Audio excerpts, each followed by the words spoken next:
यार एक तो देखो ट्रिपल एच को लोग वैसे ही बहुत ज्यादा भी क्रिटिसाइज कर रहे हैं, उनको ट्रोल कर रहे हैं, विंस मैकमैन से कंपेयर कर रहे हैं। मतलब कुल मिला के अच्छा टाइम उतना अभी ट्रिपल एच का चल नहीं रहा। अब मंडे नाइट रॉ में कल ट्रिपल एच ने शो को ओपन किया था। मैंने तो देखो ये वाली चीज बिल्कुल भी नोटिस नहीं करी, आपने करी थी या नहीं वो बताना कमेंट में। वैसे मैंने कोई कमेंट ऐसा देखा नहीं, तो शायद ये साइन बिल्कुल छोटे टाइम के लिए था, लेकिन एक बंदा पीछे से साइन लेके आया है, एक फैन साइन लेके आया है और यहाँ पे लिखा हुआ है ट्रिपल एच सक्स। और देखो आयरनी भी कितनी भयंकर वाली हो रही है कि सामने ही ट्रिपल एच खड़ा है और उसी मौके पर पीछे एक बंदे ने वो जो साइन है वो ऐसे करके बना दिया। कभी कभी तो मुझे ऐसा लगता है कि ये पेन वगैरह लेके भी आते हैं क्या, या उसी टाइम पे वहीं पे कितनी बार ड्रॉ भी कर देते होंगे। बट शायद फिर जब आप अंदर घुसते हो अरीना में तो बहुत सारी चीजें अलाउ होती नहीं है, वरना कोई बंदा कुछ भी लिख के आ सकता है। बट फनी है कि देखो ट्रिपल एच का ही कंट्रोल किया हुआ शो, ट्रिपल एच उस शो को ओपन कर रहा है और पीछे एक बंदा ट्रिपल एच सक्स का साइन लेके आया है। और वेलकम है आपका वॉइस ऑफ रेसलिंग के एक और नए एपिसोड में। कल ट्रिपल एच के कंट्रोल में जॉन सीना के इंटरकॉन्टिनेंटल चैंपियन बनने के बाद बहुत अच्छा कवर किया मैंने ये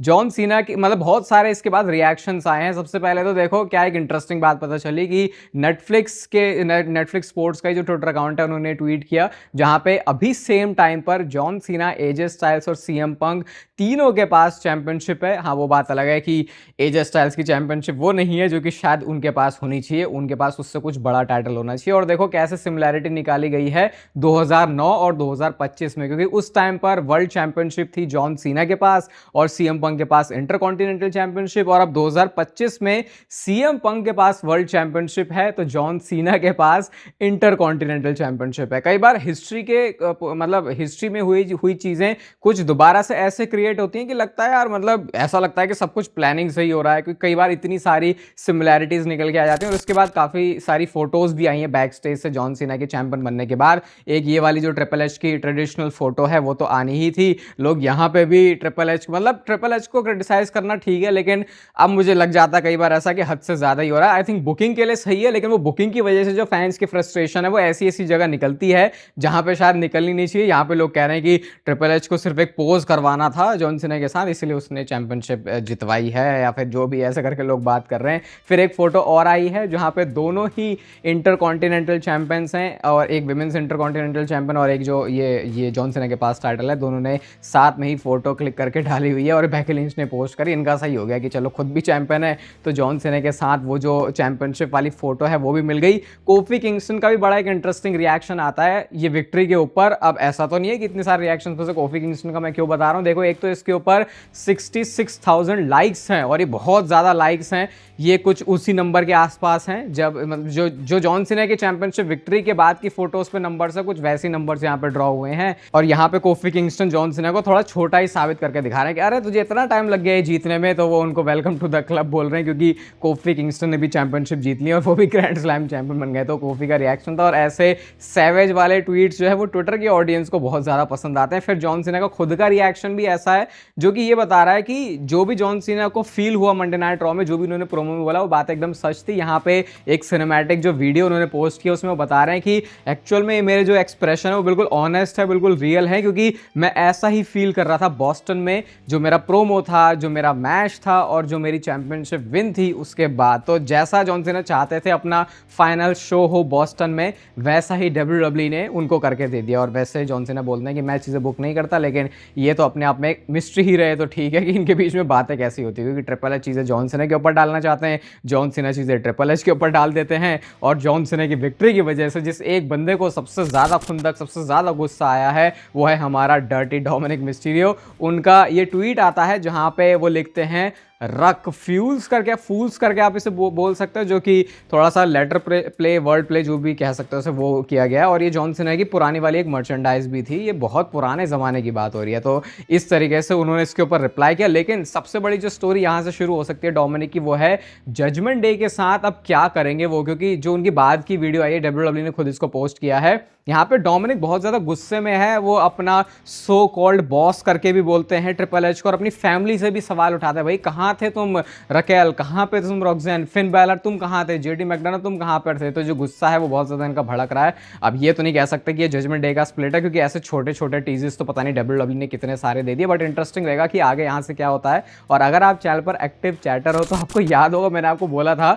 कि जॉन सीना के जो पिताजी हैं उनका कहना यह है कि जॉन सीना और डोमिनिक का मैच मैच होना चाहिए, डोमिनिक की चैंपियनशिप जॉन सीना के पास आनी चाहिए, लेकिन जब आखिरी मैच होगा डब्ल्यूडब्ल्यूई करियर का जॉन सीना का, तो वो टाइटल दोबारा से डोमिनिक मिस्टीरियो जीत जाए। तो उसमें से आधी बात तो देखो सच हो चुकी है।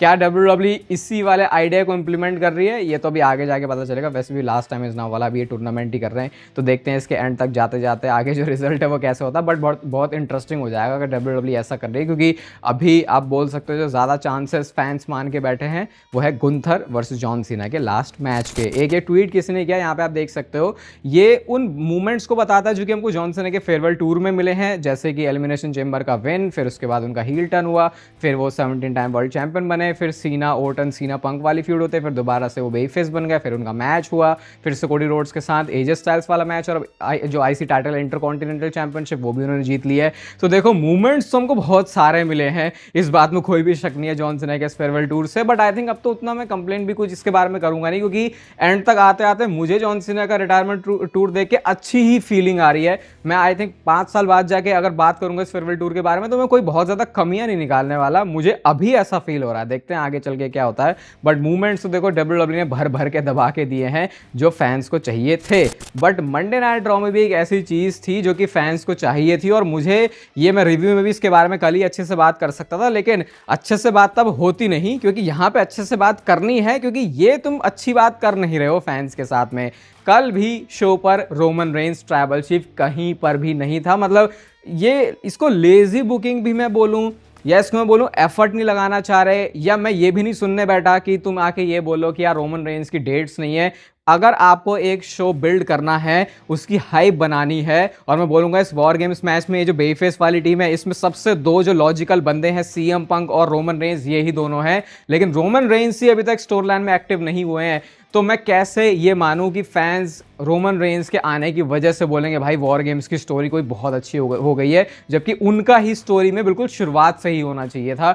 ये मुझे समझ में नहीं आता। क्या डब्ल्यूडब्ल्यूई ये सोच रही है कि जॉन सीना का फेयरवेल टूर है, बॉस्टन में शो है, तो ठीक है रोमन रेंस को नहीं भी लाएंगे तो चलेगा, क्योंकि अगर आप देखोगे भी तो जॉन सीना के साथ जो भी सारा कार्यक्रम हो उसकी वजह से फैंस ने रोमन रेंस को मिस उतना नहीं किया जितना वो शायद करते। बट इसका मतलब ये नहीं भाई कोई घिस जाते हो आपकी, आपको और अच्छा शो देने में थोड़ी प्रॉब्लम हो जाए। अगर रोमन रेंस होते तो सोचो ये जो वॉर गेम्स मैच का सेटअप हो रहा है, जो ब्रॉल कल हुई, उसमें कितने सारे और लेयर्स स्टोरी में एक साथ ही और बन जाती। लेकिन डब्ल्यूडब्ल्यूई बहुत लेजी है इस बारे में।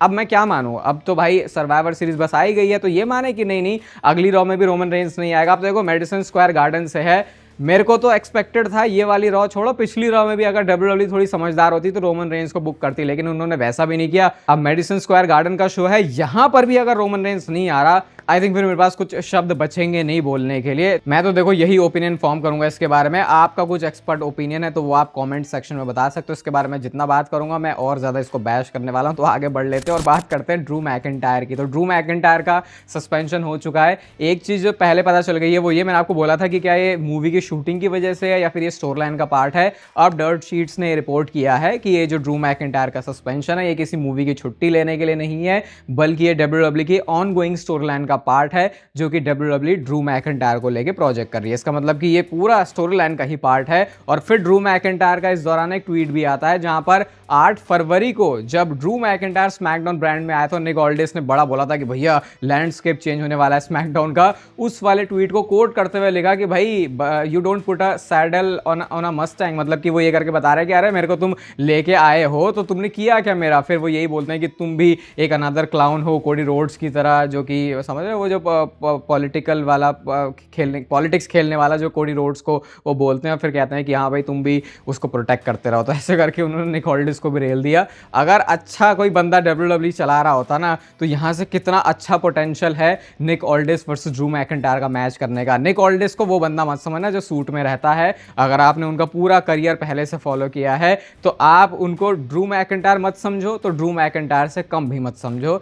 जो पूरा निक ऑल्डिस का पूरा करियर देखते हुए आया पहले से अलग अलग प्रमोशन में, उनको अच्छा आइडिया लग रहा होगा। लेकिन डब्ल्यूडब्ल्यूई इतनी समझदार है नहीं कि वो इस वाली जो स्टोरी लाइन है उसको अच्छे से इंप्लीमेंट करे या इसको करे। ये तो भाई तुम कहते रह जाओगे कि अरे निक ऑल्डिस वर्सेस एडम पियर्स का मैच होगा, लगता नहीं है कभी देने वाले, क्योंकि जो अभी की स्टोरी लाइन इमीडिएट कुछ करना होता है उसको लॉन्ग गेम बना के उसको भी हक देते हैं। तो ये जो चीज़ तो भाई दूर दूर की है, फिर तो सोचो वो कितनी ही दूर है। तो आई थिंक इसके बारे में ज़्यादा हमको बात नहीं करनी चाहिए। बट अगला जो मेडिसन स्क्वायर गार्डन का शो है मंडे नाइट रॉ, जहां पर जॉन सीना होने वाले हैं। पोटेंशियल तो भाई देखो John Cena, Brock Lesnar, Roman Reigns सब के होने की है, बट मैं उसके बारे में अभी कुछ कमेंट नहीं कर रहा। वो तो मंडे नाइट रॉ में जो होगा तभी देख लेंगे, क्योंकि ये WWE से इस मामले में कुछ ज़्यादा एक्सपेक्ट नहीं कर सकते। बट जॉन सीना की अपीयरेंस कंफर्म है और नेटफ्लिक्स ये बात बोलती है कि एक बार फिर से मंडे नाइट रॉ में ही जॉन सीना रेसल करने वाले हैं। अब अगर John Cena Monday night raw में रेसल कर रहे हैं और उनके पास इंटरकॉन्टिनेंटल चैंपियनशिप है, तो यहां पे अब 1000 पॉसिबिलिटी हो सकती है WWE क्या करना चाह रही है जॉन सीना के फाइनल मैच में, जो कि सैटरडे नाइट्स मेन इवेंट में होगा। कैसे देखो, ये मैच में हो सकता है टाइटल चेंज हो जाए, ये मैच में हो सकता है, मतलब ये मैच हो सकता है बिना टाइटल के हो, लेकिन ये काफ़ी हद तक हमको बताया कि उनका आखिरी मैच कैसे होगा। फिर सर्वाइवर सीरीज में भी जॉन सीना की बुकिंग है, अब तक तो हमको यही पता चला है। तो मे बी फिर WWE शायद उनका वॉर गेम्स वाले मैच का भी एंगल देख सकती है। तो अगली मंडे नाइट रॉ में रेसल करना जॉन सीना का हो सकता है फाइनल मैच को बहुत तरीके से चेंज कर दे। बहुत सारे लोग बोल रहे हैं कि अगर जॉन सीना का फाइनल मैच है तो वो इंटरकॉन्टिनेंटल चैंपियनशिप के लिए होगा, या फिर वो नॉन टाइटल मैच होगा, या फिर बंदा टाइटल के साथ रिटायर हो जाएगा। बट इंटरेस्टिंग अब ये है कि अगर अगला मंडे नाइट रॉ भी वो शो है जहां पे जॉन सीना रेसल कर रहे हैं, तो फिर देखो ये लिटरली आप बोल सकते हो कि ये जो छोटा सा लैंडस्केप बचा है जॉन सीना के करियर में, जो छोटा सा टाइम बचा है, उसको भी चेंज कर सकता है। बाकी रेंडर WWE ने इसको ऑफिशियल वाला निकाल दिया। यहाँ पे आप देख सकते हो इंटरकॉन्टिनेंटल चैंपियनशिप उनके पास है, जो कि मुझे तो देख के ऐसा लगता है कि ये WWE का थोड़ा एडिटेड वाला वर्जन है। शायद उन्होंने पकड़ के जॉन सीना के साथ फोटो कोई खिंचवाई है। और जॉन सीना की बात चल रही है तो जॉन सीना से रिलेटेड एक और चीज़ हुई, और वो था LA नाइट का जो बीच में ही प्रोमो चल रहा था कमर्शियल पे, उसको कट कर दिया गया। और यहाँ पे मैं आपको फोटो से ही दिखा सकता हूँ, LA नाइट बंदा सही में पागल हो गया कि भाई मेरे को पहली बात तो तुम कमर्शियल के बीच में टाइम दे रहे हो। अगर आपको नहीं समझ में आ रहा तो नेटफ्लिक्स पे जब मंडे नाइट रॉ आती है तो जो भी चीज़ें ऑन एयर होती हैं उसके साथ साथ, क्योंकि ऐड उसमें आते नहीं है, तो ये ऐसे क्राउड से ना ऐसे छोटे छोटे सेगमेंट्स फिल्म करते हैं, उसको लाइव दिखाते हैं। और उसमें LA नाइट का प्रोमो चल रहा था, बट शायद उनको टाइमिंग में कुछ ऐसा इशू हुआ जिसकी वजह से उन्होंने वहीं पे बहुत ही डिसरिस्पेक्टफुल भी लगा वैसे ही कि माइक उनका बंद कर दिया। LA नाइट कह रहा भाई मैं तो बोलने आया था, मेरी तो बात भी पूरी नहीं हुई है। और ये उस बंदे के साथ हो रहा है जो कि अभी शायद WWE के मेन प्रोग्राम में होना डिजर्व करता था। ये तो बात खैर सालों से ही चल रही है, पता नहीं कुछ अलग ही खुंदक सी ऐसी लगती है ट्रिपल एच को LA नाइट को देख के है। और अब फाइनली बात करते हैं वॉर गेम्स मैच के बारे में, जो कि शायद अभी तो हमें सिर्फ एक वॉर गेम्स मैच लग रहा है, लेकिन ये WWE की आगे तक की कहानी, रॉयल रंबल की कहानी और रेसलमेनिया की कहानी बताने वाला है। सबसे पहले तो रिपोर्ट देखो ये आती है डर्ट शीट्स की तरफ से कि WWE में बैक स्टेज बहुत सारे ऐसे लोग हैं जो कि इस आइडिया के अगेंस्ट हैं कि हमको रोमन रेंस और कोडी रोड्स को साथ में फीचर नहीं करना चाहिए। और वो इस आइडिया के अगेंस्ट क्यों हैं? क्योंकि WWE को फिर एक चीज करनी पड़ेगी, अगर वो कोडी रोड्स और रोमन रेंस के एंगल को टीज करते हैं कि फ्यूचर में जाके इनका एक मैच भी करें। क्योंकि देखो 2 मैच इनके हो चुके हैं और WWE में यूजुअली हम 3 मैचेस की सीरीज वाले चीज़ों को, वाले फॉर्मेट को बहुत ज़्यादा देखते हैं। अगर कोई फ्यूड वैसे ही बहुत ज़्यादा एक मतलब ऐसे बड़ी बन गई हो, तो अब अगर WWE इन दोनों सुपरस्टार्स को साथ में लेके आ रही है, तो ये ट्वीट ही मैं आपको दिखाता हूँ। ये जो यूज़र है इसने बड़ी एक सही थ्योरी यहाँ पे वो लेके आया कि रोमन रेंस और कोडी रोड्स के बीच में ही इस वॉर गेम्स मैच में ऐसा एंगल होगा जो कि आगे आपको मैच सेटअप करता हुआ दिखाई देगा। और ये होगा रोमन रेंस और कोडी रोड्स के बीच में और रोमन रेंस और CM पंक के बीच में। देखो इस बात में कोई भी शक नहीं है कि रोमन रेंस चाहे बेफेस बंदा क्यों ना हो, वो अच्छे अच्छे बंदों के साथ सेम पेज पर नहीं आएगा कभी भी, क्योंकि है तो वो देखो जैसे मैं बोलता हूँ ट्राइबल चीफ, तो फिर ट्राइबल चीफ ही हो गए हैं। तो इस वॉर गेम्स मैच में आपको एक मेजर एंगल दिख सकता है रोमन रेंस की फ्यूचर स्टोरी लाइन का, जहां पे कोडी रोड्स और CM पंक दोनों से ही उनके पंगे हो जाएंगे। ये हमने रेसलमेनिया में भी देखा था जब रोमन रेंस ने रॉक को ही स्पीयर मार दिया था। तो ऐसे मिसहैप्स हो जाते हैं, ये तो बता कह रहा हूँ, पता है टैग टीम्स जब वाले मैचेस होते हैं तो वहाँ पे अगर 2 बंदों के बीच में इनको कहानी बढ़ा चढ़ा के दिखानी होती है, वहाँ से कुछ मैटर एस्केलेट करना होता है, तो ये ऐसे एंगल करते हैं। तो लेट्स सी ये वॉर गेम्स मैच में सिर्फ इस मैच में क्या होता है, इस मैच का फिनिश क्या होता है, वो तो इंपॉर्टेंट है, लेकिन साथ में ये रोमन रेंस की फ्यूचर की स्टोरी लाइन को भी डायरेक्ट कर सकता है। बाकी इस वीडियो को अगर आप यहाँ तक देख रहे हो तो इसे लाइक कर देना, चैनल को सब्सक्राइब कर दो ऐसे और मस्त WWE से रिलेटेड कंटेंट के लिए। बाकी तब तक फिर लेते रहो जिंदगी के मजे।